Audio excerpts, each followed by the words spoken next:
என்ன தான் இஷ்யூ, திலீப் குமார் இந்த கேஸில் எப்படி இன்வால்வ் ஆனார் அப்படிங்கிறது ஒரு பெரிய கதை. சில பேருக்கு, நிறைய பேருக்கு இதை பற்றி தெரிஞ்சிருக்கும், தெரியாதவங்களுக்கு இந்த சின்ன கதை சுருக்கம்.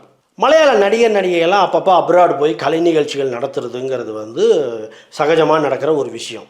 இந்த மாதிரி ஒரு நிகழ்வு நடந்துட்டு இருக்கும்போது தான் திலீப்பும் காவியா மாதவன், கிட்டத்தட்ட அவரோட நிறைய படங்களில் ஹீரோயினாக நடிச்சிருக்காரு, அவங்களும் நடன பயிற்சியெல்லாம் அதுக்கான பயிற்சிகள்லாம் மேற்கொள்ளும்போது கொஞ்சம் இன்டிமேட்டாக அவங்களுக்குள்ள ரொம்ப நெருங்கி பழகிறத கவனித்த பாவனா மேனன் என்ன பண்ணியிருக்காங்க, அதை ஃபோட்டோ எடுத்து திலீப்புடைய wife Manju Warrier பாவனாவோட friend. So தன்னுடைய ஃப்ரெண்டோட ஹஸ்பண்ட் இந்த மாதிரி தப்பு பண்ணுறாரு, தன்னோட ஃப்ரெண்டு மஞ்சு வாரியர் இவரால் ஏமாற்றப்படுகிறார் அப்படிங்கிறத ஒரு நல்ல எண்ணத்தோட அங்கே நடக்கிற விஷயங்களெல்லாம் ஃபோட்டோ எடுத்து மஞ்சு வாரியருக்கு மொபைல் மூலமாக அனுப்பிச்சிடுறாங்க. இதை நோட்டீஸ் பண்ண காவியா மாதவன் திலீப் கிட்ட சொல்ல, திலீப் குமார் என்ன பண்ணுறாரு, இதை கேட்டு ரொம்ப ஆத்திரம் அடைஞ்சு எல்லா நடிகைகளுக்கு முன்னாடி பாவனா மேனனை இன்சல்ட் பண்ணுறாரு.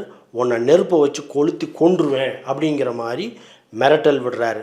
இதை சுற்றி இருந்த எல்லா நடிகைகளும் பார்த்துருக்காங்கிறது தான் இதில் கூடுதல் தகவல்.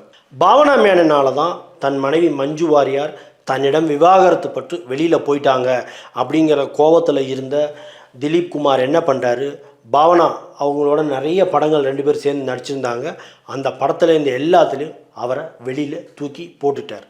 இதுவும் இல்லாமல் அவருடைய இன்ஃப்ளூயன்ஸை யூஸ் பண்ணி என்டையர் மலையாள இண்டஸ்ட்ரியிலேயே அவருக்கு யாருமே வாய்ப்பு கொடுக்கக்கூடாது அப்படிங்கிற மாதிரி ஒரு விஷயத்தை செஞ்சு அவருக்கு வாய்ப்பே இல்லாமல் கிட்டத்தட்ட தொடர்ந்து பாவனா வீட்டிலேயே இருக்க வேண்டிய சூழலுக்கு மனுஷன் அவரோட இன்ஃப்ளூயன்ஸை யூஸ் பண்ணி வச்சு செஞ்சிட்டார். இல்லை இதை விட பெருசாக ஏதாவது செய்யணும் அப்படின்னு சொல்லி காத்திருந்த திலீப் குமார் மலையாள சூப்பர் ஸ்டார்.